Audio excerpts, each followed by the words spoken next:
What's going on, everybody? Welcome back. FantasyTeamAdvisors.com, bringing home the bacon. MLB DFS video for Thursday, May 23rd.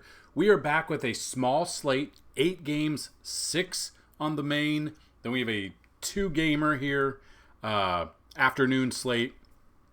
Weather looks good in the afternoon slate. The problem is, out of the 6 games that we have right now, actually, you can do the afternoon slate.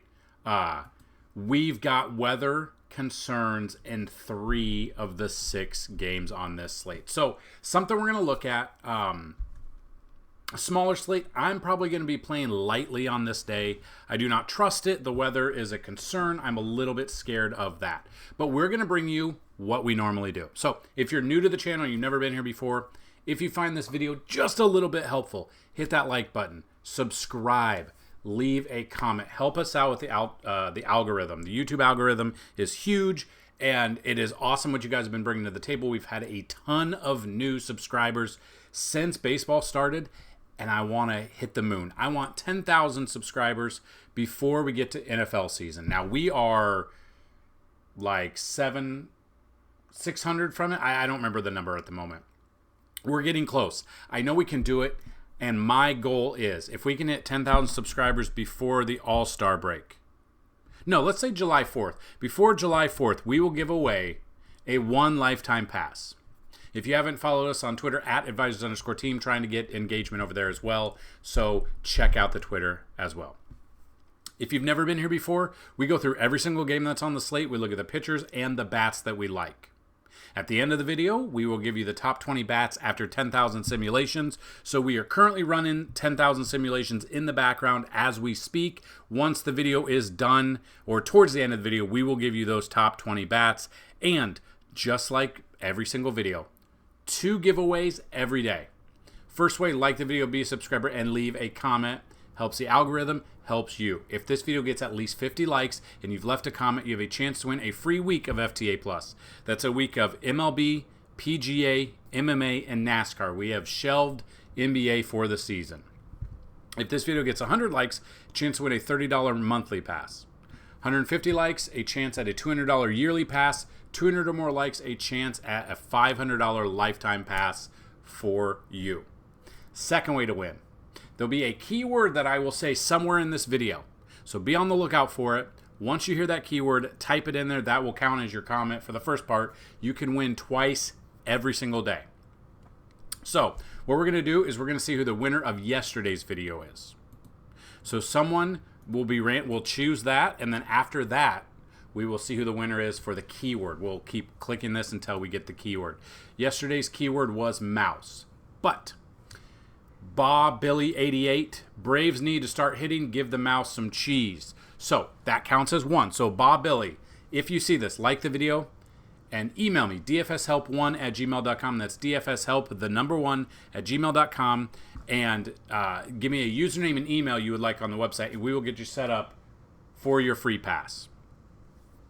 On top of that, if you already have an account, let me know about that. I'm not 100% sure if you do, but if you have one, let me know your username. So that is the winner number 1. Now we're going to see who the winner is for number 2. We've never had the same person win. Let's see if we can get that. So winner is Cujo Blue won yesterday, but this is not for the keyword. So let's pick a different winner. Keyword was mouse. LG did not leave that comment. Here we go. DFS player Bacon Time. Yes, but not the keyword. Let's see yet again. Tall Tale. Love the content and website. Thanks. Not the winning keyword. Thought it'd be a lot easier. There we go. LG5295. Congratulations. I know you have an account on the website. Let me see that you've seen this, and then email me your username on the website, and we will get your a weekly pass added to your account. Congratulations again. You guys come back tomorrow. The next day you can win every single day. So there you go. Right off the bat, 2 winners. So we have most of the pitchers showing up. We have some that aren't. And this is kind of what we're going to see. We saw this all last year. San Francisco, basically day of. We never knew who was going to pitch for San Francisco. Could be day of, and it just didn't show. And that's the problem. A lot of their guys are hurt right now, so we're kind of just waiting to see who it's going to be.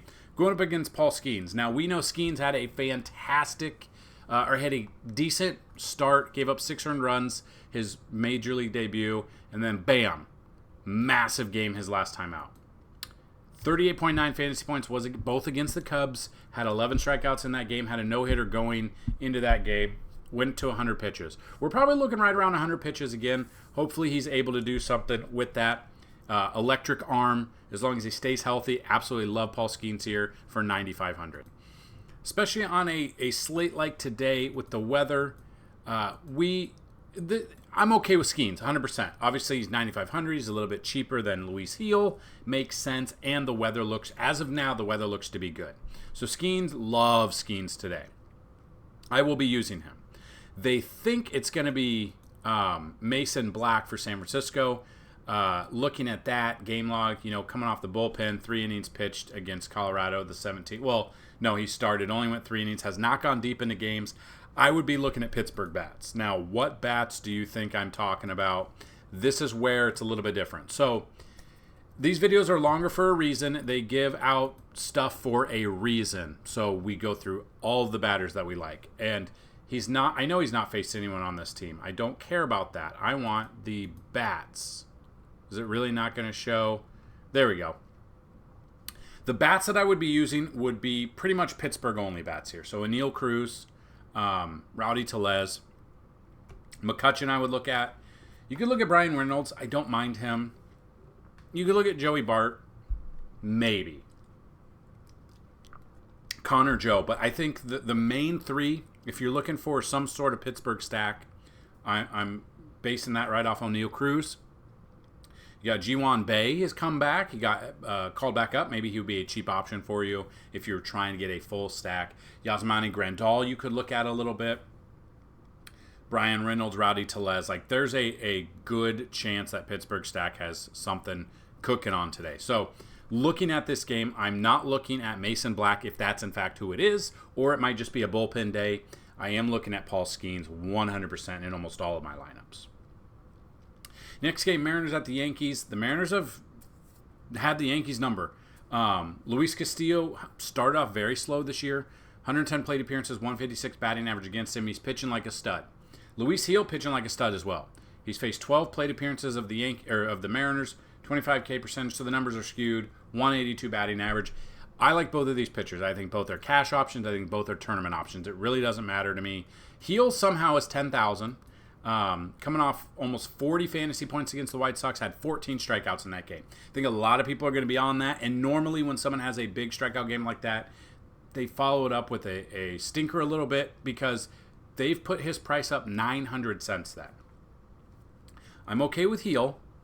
Just do not expect another double-digit 14 strikeout game out of him. Mariners have been putting in some good bats here, good at-bats against this Yankees. Not really the starters, but against the bullpen they have. So Gil at 10,000, he is very expensive, but I will have exposure to him. Castillo's 9,000, game logs 8.7 fantasy points against Oakland. Obviously had a good game, 25.3. Minnesota 22, 31.4 against Atlanta. Like I said, he started off slow, 3 slow starts, and then he's really turned it on. He's not facing the Yankees this year. Yankees have been striking out. It depends on the home plate umpire as well. So a lot of factors that people don't look into, especially with DFS or baseball. Home plate umpire. You got to look at the umpire factors. We have that on the website.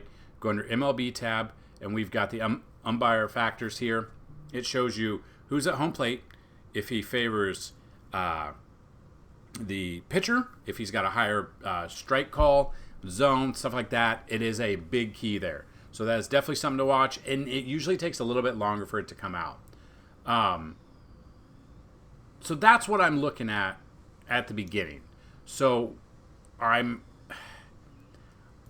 kind of like the Yankees bats a little bit more, but again, that's where I'm a little bit concerned because you never know what's going to happen. So let's say Gil doesn't do much. So Gil comes in and he just doesn't have what he had in that game where he had 14 strikeouts. The bats that I would look at for the Mariners. Now, after this game, I I could see some catchers sitting, but Cal Raleigh in this ballpark, I would look at him. I would look at Dominic Canzone, a very cheap option for an outfield option there. Dylan Moore would be one. Josh Rojas if he's leading off. Ty France, Luke Raley. These are the bats I would look at. Yankees bats, obviously against Luis Castillo, Aaron Judge, Juan Soto, Stanton. Those would be the main three. Then you look at a little bit of Volpe, you look at a little bit of Verdugo, Rizzo, Trevino, or Wells, depending on which catcher comes out of there. So I do like a Yankee stack. I'm probably not using John Birdie if he's in there. I'm probably not using Grisham. Probably not using Oswaldo Cabrera. But pretty much anyone else outside of anyone else is in play. I don't think Jahmai Jones is going to be playing. The Mariners a little bit different. It will depend on the lineup that comes out for them. Next game, Rangers at the Phillies. You got Andrew Heaney versus Zach Wheeler. So this is where we got tricked up. So yesterday's video, all signs pointed to Andrew Heaney being the pitcher for him. Didn't come through. So my same analysis is there. Now we got Zach Wheeler, who's been one of the best pitchers in all of baseball right now. We look at Zach Wheeler. He is the most expensive pitcher on this small slate. 11,000, 2.52 ERA. Had a bad game against Miami, but has had great games outside of that. I would use Zach Wheeler, and I would stack Philly against Andrew Heaney. I do not trust Andrew Heaney whatsoever. If you want to throw him in tournaments because you got to get creative on a 6-game slate like this, I'm okay with that, but weather is weather concern here too. Weather is definitely a concern in this game as well. Might be the same system that just dominated my house Tuesday night. The bats that I would look at against Heaney, I would look at Alec Boehm, JT Realmuto, both righties that smash lefties. You could look at Brandon Marsh, Bryce Harper, Kyle Schwarber. Kyle Schwarber's more of a tournament option, boomer bust, home run, or nothing really out of him. A little bit of Nick Castellanos. He's looked like absolute dog water this year, but he generally hits lefties well. You could look at a little bit of Bryson Stott. If you want to get even cheaper, if they're in, Whit Merrifield would be a cheap outfield or second base option. I think he has both eligibility. Don't know if he'll play. He does not play that much. I would look at him as a very cheap option. Johan Rojas or Edmundo Sosa also, if you're trying to do a Philly stack, but maybe you can't fit in Boehm, Harper, Realmuto with the other guys. That's where I would go here. His career, Zach Wheeler, 6'2", plate appearances, 327. I'm very curious if it's like one batter or a couple of batters, or overall he just gets hit by Texas here. That's what I'm. Simeon, 4 for 11, that's 364, has got a home run. Corey Seager, 5 for 14 with a double, that's 357. 3 for 7 for Garcia and Lowe, that's 429, and that is it. So a little bit skewed. The numbers are up there overall. Zach Wheeler has been an absolute stud this year. If you were to go with Texas because you think Wheeler might not have it today because he is the highest priced guy, 6-game slate, weather is a concern. Now, in theory, Wheeler could go out there for 3 innings, then a delay happens, then it's the bullpen, then your Texas stack looks great if they hit. So I would still look at Corey Seager. I would look at Marcus Semien. I would look at Nate Lowe. I would look at Jonah Heim if he's in there. Don't mind a little bit of Josh Smith be a very cheap option there. Adolis Garcia obviously makes sense too. So I love Zach Wheeler. The weather is a concern for pitching if we do have some sort of delay because they don't play each other a ton. They're not in the same division. They don't play, so they've got to get these games in. I could see them, if the weather does hit them and we have a delay, bullpen comes in, I could see Texas having a pretty good game if that scenario happens.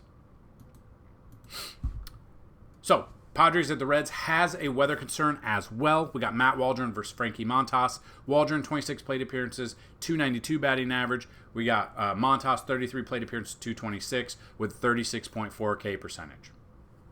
Now, looking at this, weather being a concern, I'm probably looking at bats here outside of pitching. We just kind of look at Matt Waldron. We did use him 2 starts ago, or we used him his last start against Atlanta. It was a cheap option, 30.6. We used him against the Dodgers, 5.1 innings, 2 earned runs. Actually held them down pretty good, 17.6. But he's had some bad games. This is Great American Small Park. It is a very small ballpark. He's already faced them once this year. 6 innings, 4 earned runs, had 6 ERA with only 9.9 fantasy points. I'm probably just sticking to the bats in this game. I do not trust Matt Waldron enough Tournaments, because 6 games, whatever. I personally probably won't have any exposure to it. Then you got Montas here at 7,500. Splits-wise, has not faced San Diego this year, has a 4.37 ERA. He's had some good games, but pitching at home, actually, weirdly enough, he's got reverse splits. Normally, you would think him at home, because this is a small ballpark, his ERA would be up there. It's reversed. 4 starts on the road, 4 starts at home. We look at that. 3 walks at home, 12 on the road. Tournaments, I guess I would rather have Frankie Montas than Matt Waldron. I probably am just going to focus on the bats overall. I mean, the weather's a little bit... I'm scared of the weather. I will admit that. If I'm looking at bats against Waldron, obviously Ellie De La Cruz is very expensive, but he is up there. He's definitely up there in price, but he needs to be. He needs everything from you. Normally, I like to use Tyler Stevenson against lefties, but if I'm making a stack, he's probably going to be in there as long as he's starting. Will Benson makes sense. Those are the top 3 that I would look at. Again, they're expensive. They're the ones hitting the ball for this team right now. You could go a little bit of Spencer Steer. You could go cheaper, would be Nick Martini, would be a GPP option for me. Candelario really hasn't done a ton this year that I love, but he would be an option there.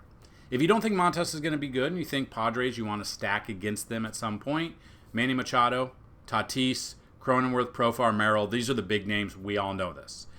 Get a little bit lower. I mean, Luis Ariz, he's up there. I would still use him a little bit. Depending on the lineup that comes out, I don't mind Higashioka if he's in there. I don't know if he will be. Former team. So this is my thought.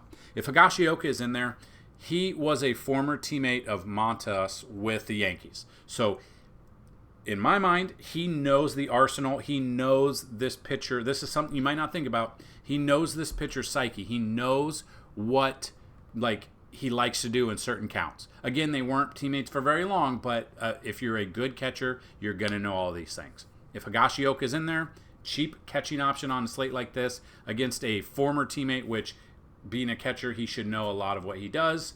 I don't mind that at all. Okay? I'm very okay with that.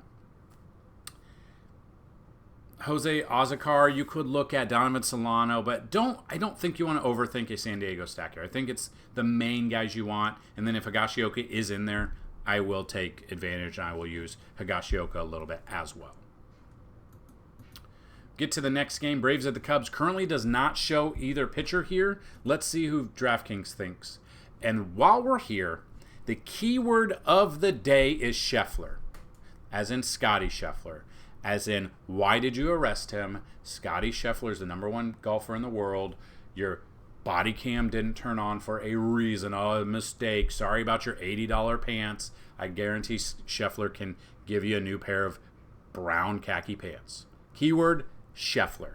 If you can't spell it correctly, as long as I can read it phonetically, we are good to go.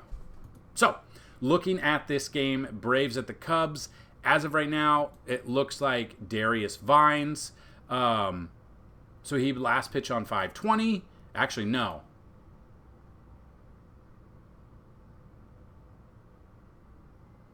He has not pitched since April. Now, there's injury here, so he might not actually be starting. But in this ballpark, I'm probably not using. If it is Vines, I'm not using Vines. If it's someone else, we will show that in the simulations, and we will show that in the.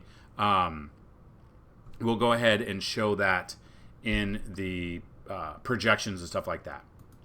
And then Cubs pitcher, they think Bruce Brown Ben Brown usually comes in. It's a bullpen day for him. I'm off of both of these pitchers.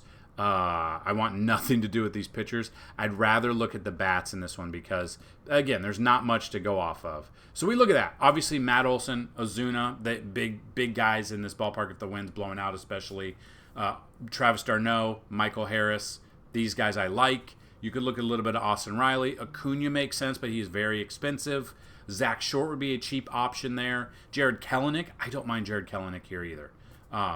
Be a cheap option for you, depending on the lineup that comes out. Maybe since it's a getaway day, d'Arnaud might not start. Maybe it's Chadwick Tromp. He could be a cheap option for the Braves here. We kind of got to wait for the weather to see how it goes. And we got to get nail down the actual pitchers, but what I say is, if this video is all you need to make you a better DFS player, that's awesome.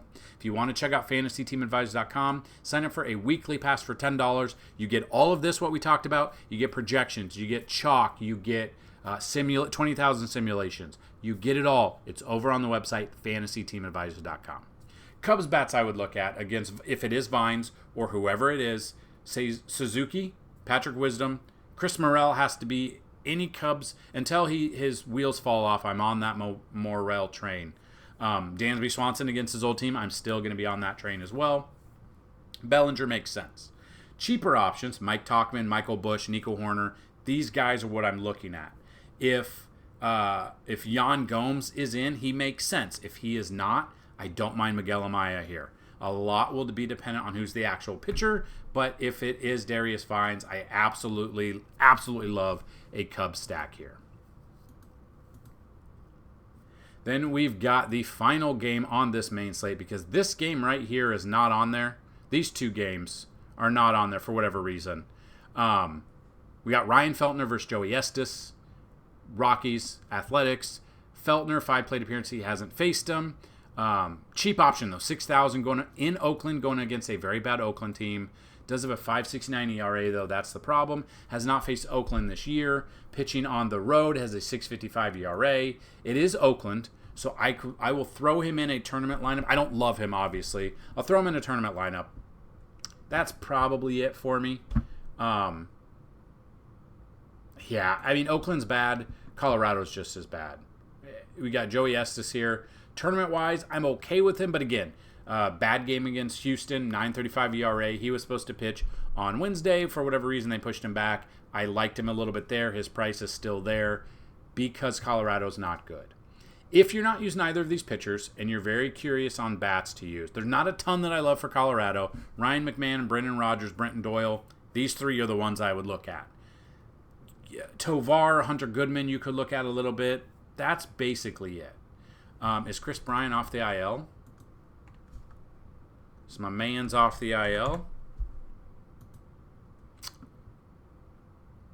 Yeah, I mean, he's bad. He's very bad. It's so weird how bad he is after leaving the Cubs. So it's him and Javi just make no sense. Those are the bats I would use for Colorado. Oakland bats, if you think Feltner's not gonna do well, Brent Rooker, Langoliers, J.D. Davis, Tyler Nevin, these make sense. Estuary Ruiz, J.J. Bleday, but again, Oakland strikes out a ton. They're a very bad team. This is a pitcher's park. Tournaments, both of these pitchers I'm okay with. I don't love, and I probably won't have much exposure. I honestly don't know if I'll play mini lineups at all. I'm still going to give you guys the information and all of the stuff on the website. I don't know how much I'll be playing today. So that's the main slate. Then we do have 2 games at night here. Little 2-game slate. Blue Jays at Tigers and then Baltimore at the White Sox. Obviously, Grayson Rodriguez being 9,400 makes a lot of sense against this White Sox team. Against Clevenger, that's obviously that's where my mind is going here. You take a pitcher against the White Sox and you count your money almost every single day. That's just the way the cookie crumbles here.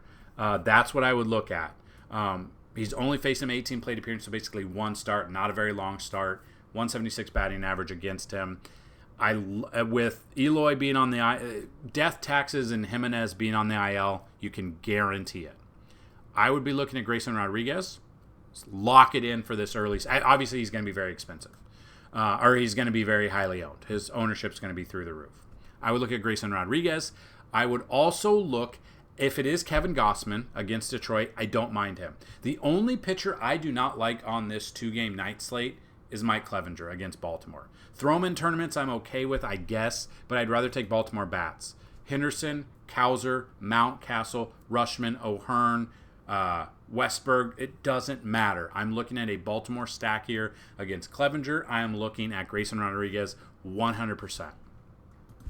Then it's going to be Kevin Gausman versus Flaherty, as it seems, because last time Gausman pitched was Saturday. So it could be him. It could be a bullpen day. If it is Gausman, I'm okay with him. He is expensive. He's 4.89 ERA. Has not had a couple of, it's not been as sharp as we've been used to. Good games starting, bad, good, really bad, okay. So it really depends. Tigers have actually been hitting very well. Honestly, like I said, it's probably going to be Grayson Rodriguez and Flaherty for me, but I will look at them. Then you got Flaherty coming in against Toronto. They have not hit as well as you would have thought they would have. 3.79 ERA for Flaherty. Game log coming off a really good game against Arizona. Has not faced Toronto this year. Has he faced them at all? 67 plate appearances, 135. So in his career, he's had success against them. I love me some Jack Flaherty here. It's going to save you. But again, with DraftKings, you got to have two pitchers. Probably Rodriguez and Flaherty are the ones you would look at. If you think that Gossman's going to, continue to give up runs like he has been this year, you could look at a Detroit stack. Looking at Detroit, we could see Riley Green makes a lot of sense. Torkelson makes sense. Matt Vierling, I don't mind. Winfield Perez, I do not mind at all. You want to find value, other lower ones that ownership should be lower. Jake Rogers could be lower. Mark Canha, I usually like to use him against lefties though. Colt Keith and Zach McKinstry, also good options as well. Toronto bats, if you think Flaherty is going to have a bad game, Vlad, Schneider, Jansen, Vogelbach, Springer, these guys make sense. I'm probably off of Toronto. I'm more focused on Detroit, and I'm more focused on these pitchers, Rodriguez, Flaherty, 1 and 2. Basically, it goes in that exact order. Clevenger, I'll throw him. If I play this, throw him in one lineup because he's cheap. He'll be very under-owned, probably less than 5% owned, and it's a 2-game slate for you. So that is the breakdown of the full 8 games that are today. If you have success, let us know. Join the Discord in the description. We're going to give you the top 20 bats after 10,000 simulations. Here we go. Number 1, Elly De La Cruz. 2 is Tatis. 3 is Marcus Semien. 4 is Aaron Judge. 5 is Bryce Harper. 6 is Kyle Schwarber. 7, Jurickson Profar. 8, Bryson Stott. 9, Gunnar Henderson. 10, Manny Machado. 11, JT Realmuto. 12, Juan Soto. 13, Luis Arraez. 14, JP Crawford. 15, Jake Cronenworth. 16, Anthony Volpe. 17, Nick Castellanos. 18, Xander Bogaerts. 19, Alec Boehm. And number 20 is Ryan McMahon. There you have it. Those are the top 20 bats after 10,000 simulations. If you want to see the rest of them, go to FantasyTeamAdvisors.com, go under the MLB tab, and check that out. Depending on when you watch this video, you might still be able to get into the PGA content for this week. We've got NASCAR and MLB this weekend for the long holiday weekend if you guys get that off for work. So good luck on this slate. Let's have a fantastic Thursday. Let's bring home some bacon. Peace!